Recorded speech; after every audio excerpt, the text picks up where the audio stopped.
Good morning, dear students, and welcome to today's session. Today, we are going to continue with our discussion of The Merchant of Venice, Act 1, Scene 1, and today we'll be discussing from line number 75 onwards. Now, so far, we saw that the protagonist of the play, Antonio, who is a wealthy merchant of Venice, is suffering from a strange sort of melancholy.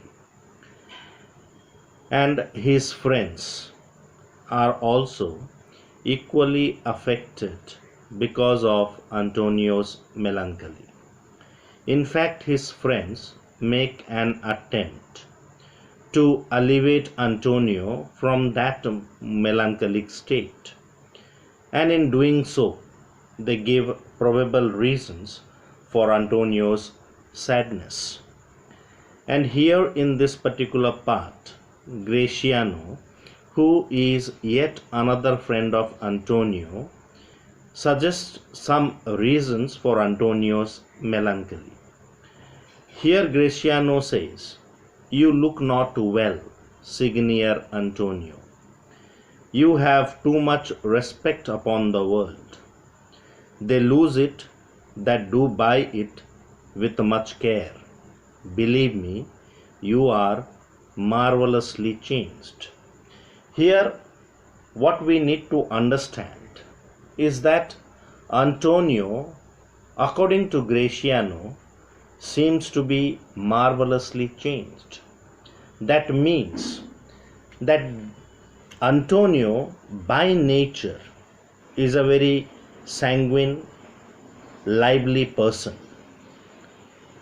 and melancholic trait is not the natural trait of his character.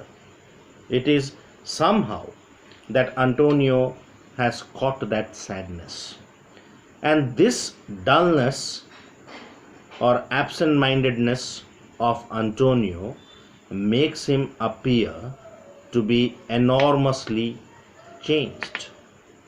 And that is the reason why Graciano says that it appears as if Antonio is not well. And according to Graciano, Antonio is not well because he has anxious thoughts concerning worldly affairs. In other words, we can say that Antonio's mind is preoccupied with worldly matters. He has too much anxious thoughts about the worldly matters, and that is what makes him sad. And Graciano feels that Antonio has anxious thoughts about worldly matters because he wants to create an impression upon others. So those people who have too much anxiety about the worldly matters, they do so in the hope of winning good opinion of others. But to the contrary, they gradually seem to lose that opinion. They are not able to create an impression upon others' mind. So those who spend too much time worrying about worldly matters are never really happy. So therefore, Graciano is trying to suggest Antonio that Antonio must not be too much worried about the worldly matters. Instead, he should try to remain jovial, try to remain happy. However, Antonio rejects this opinion of Graciano on the grounds that he is not concerned about worldly matters. He does not have any anxious thoughts about worldly matters.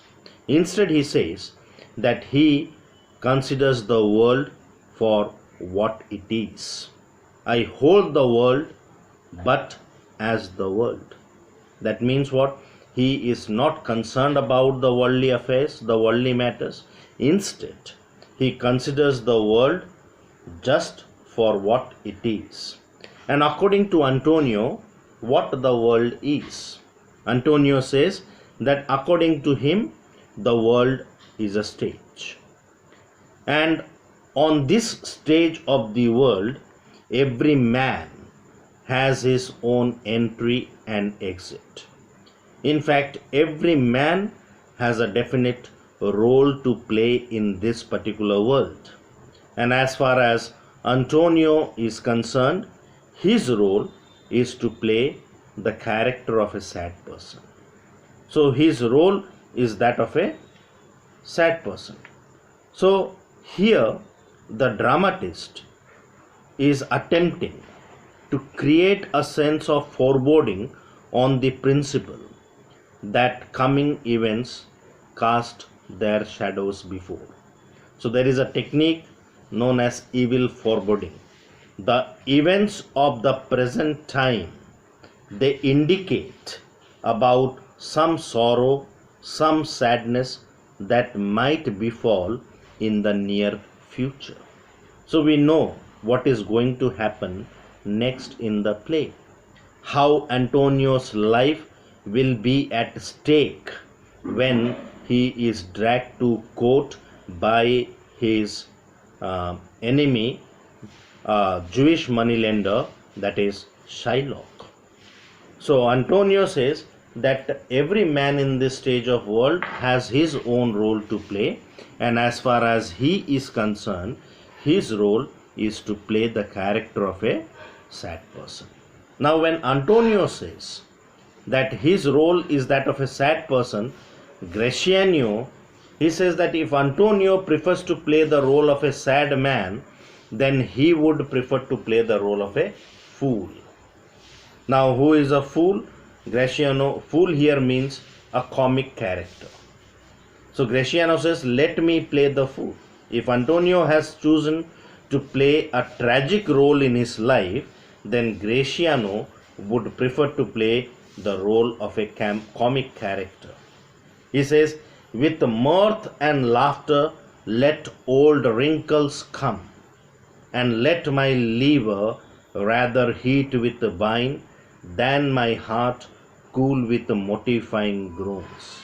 Now here you need to understand, wrinkles means when one laughs heartily, then wrinkles are formed on his face.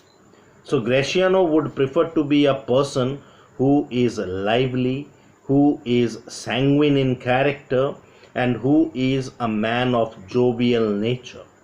He would laugh heartily, and he would laugh so much that wrinkles would be formed on his face. He prefers to be a man whose liver is heated with the wine, instead of being a man whose heart is cooled with the mortifying groans. So here you need to understand, this is an allusion to a popular Elizabethan belief.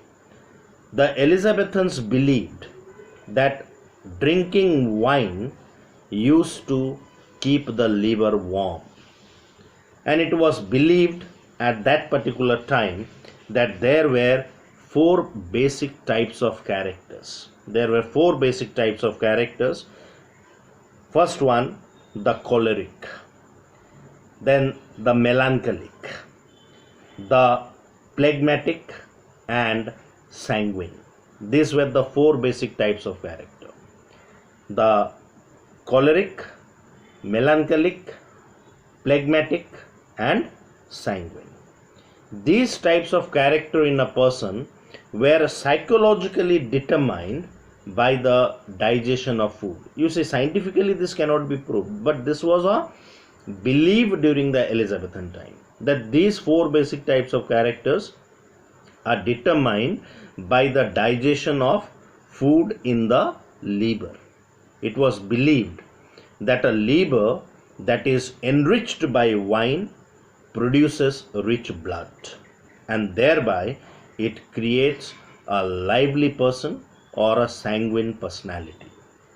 So Gratiano here means to say, when he says that he would prefer to be a man whose liver is heated with the wine, he means to say that he would like to become a man who is of lively nature, who is of sanguine personality. And same way it was believed that sighing and groaning, sighing means expressing sorrow, sadness, and groaning, lamenting, were believed to take away blood from the heart. And therefore, it ultimately used to lead to the death of the person. So therefore, he would not like to be a man whose heart is cooled by the mortifying groans. And he is not able to understand that why should a man whose blood is warm within sit like his grandsire cut in alabaster. Here try to understand, here he comments upon the character of Antonio. Antonio is not a melancholic person by nature, or we can say that melancholy is not the natural trait of Antonio's character. In fact, Antonio is a man whose blood is warm within. That means what? Antonio is also a very lively and a sanguine personality. But at this particular moment, he is melancholic. So Graciano is unable to understand that why Antonio, who is a lively person, he should sit as still as the statue of his grandfather carved out of a stone, carved out of alabaster. Alabaster means pure white stone. So since Antonio is sad, he is sitting still just like the statue of his grandfather. And Graciano is unable to understand this sudden change in the nature of Antonio's character. In fact, he sleeps when he wakes. Sleeps when he wakes, that means what? He is motionless even during the daytime, even during the working hours, and it appears as if he were asleep. And he is creeping into jaundice by being peevish. Here, peevish means to be irritable in nature. And you know jaundice. Jaundice is a disease that turns the skin yellow. And here also we come to know about one of the popular beliefs of the Elizabethans. The Elizabethans thought that jaundice was caused by irritating nature, jealousy, and bad temper. In other words, we can say by being peevishness. Okay. And here Antonio is gradually dragging himself into the state of jaundice by being peevish in nature, by being irritable, and by being in bad temper. Here we should also note the influence of mind on the body. I tell thee what, Antonio, I love thee, and it is my love that speaks. There are a sort of men whose visages do cream and mantle like a standing pot. So here Graciano makes it clear to Antonio that he is speaking all these words to Antonio because he wants to change the mood of Antonio. He once again wants to see Antonio in lively nature, in joyful mood. And it is for that sake that he is speaking all these words to Antonio. In fact, he is not criticizing Antonio. It is his love for Antonio that makes him say these words. And he tells Antonio that there are a type of men, there are some people whose visages do cream, and visages means the facial expression, the face. So there are some category of people whose face appear to be as still as the scum that forms on the surface of still water. When you see in the pond, which is where water is still, there is scum formed on the surface of water. And when you keep milk also in a pot, and when that milk is still, you will find that cream is formed on the surface of milk.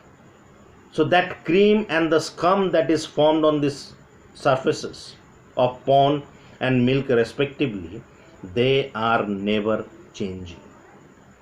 So here Graciano means to say that some people have a very sober and still expression on their face, which is as unchanging as the scum which is formed on the surface of pond water, and as unchanging as the cream that is formed on the surface of milk. And this category of people, they are not actually sad.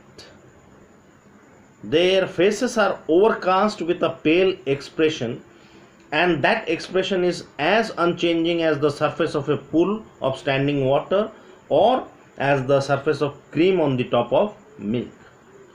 But according to Graciano, these type of people, they deliberately put on such an expression on their face. They deliberately put on an air of solemnity on their face. Why do they do that?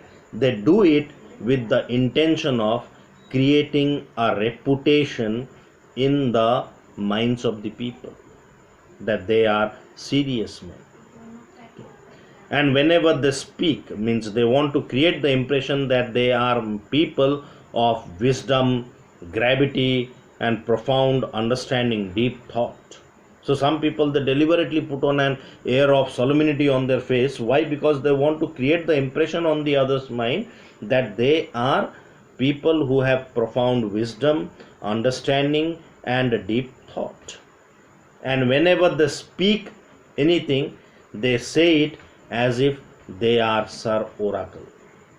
Oracle here means the Greek oracles. Okay.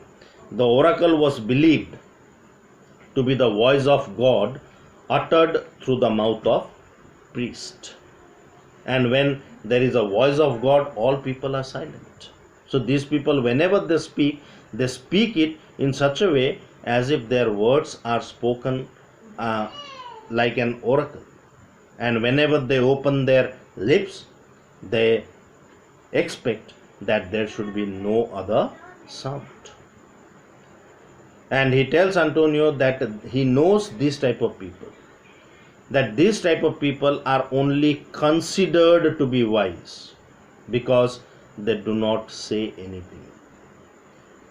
And he is sure that if they speak, if they ever open their mouth, it would damn the ears. Means the people who will be listening to their words, they will be condemned to hell. Now this you try to understand, why would they be condemned to hell? Now these people, they are only reputed to be wise, and whenever they open their mouth, they would be condemned to hell. Why? The listeners would be condemned to hell because the moment these listeners listen to those words, they would call them as fools, and they would be condemned to hell for calling their brothers as fools. So if they were to speak, their listeners would call them fools, and for saying this, they would be damned. Because the Bible says that whosoever shall say to his brother, thou fool, shall be in the danger of hell fire. So therefore Graciano advises Antonio not to fish this cheap popularity, fish like popularity.